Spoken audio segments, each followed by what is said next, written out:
Wangeela Yohaannis boqonnaa 3:16 irraa Waaqayyo akkasitti tokkicha ilma isaa hamma kennutti biyya lafaa jaalatee jedha.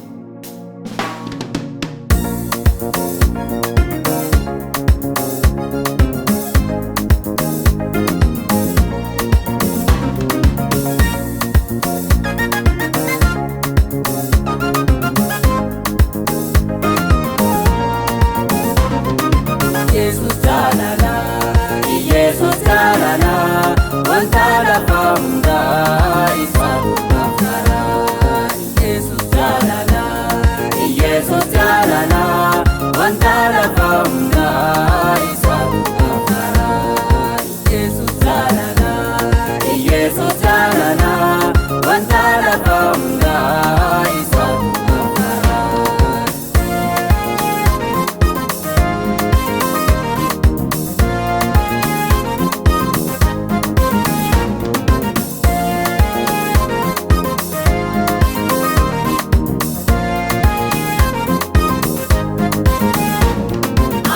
Dhugamanu gooftaan nu jaalate nu fayyisuuf jedhee fannoof raafame.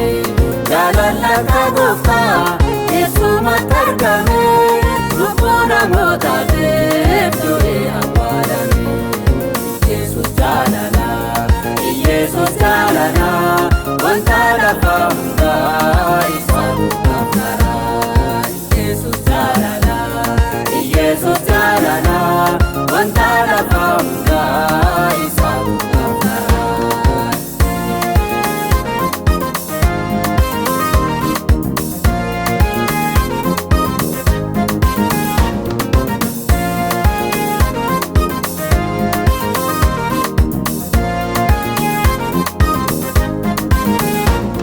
Oduu Yesuusi nu kadhachuu baate nuti addamee nu hundumaa nyaate. Namoota fayyisuuf Yesus dhalate mootummaa seexanaa matarraa ijjate. Yesus jaalala, wanta lafa hunda isaatu kafara.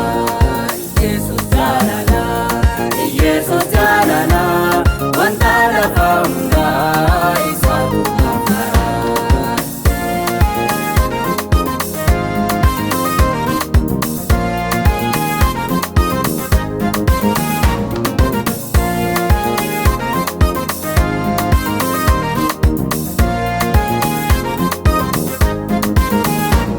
Gooftaan Yesuusi olaaf alaataate namoota fayyisuuf murtaa namaa baate.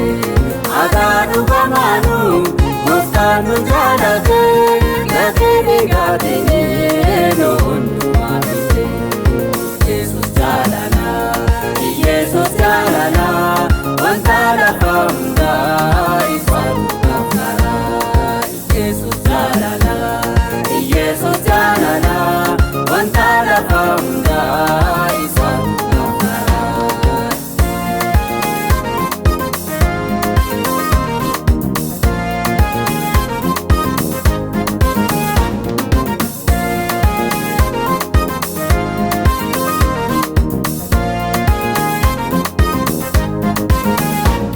Namoota fayyisuuf jiree waliin buute namaatu haaduree jireenya jijjiirte.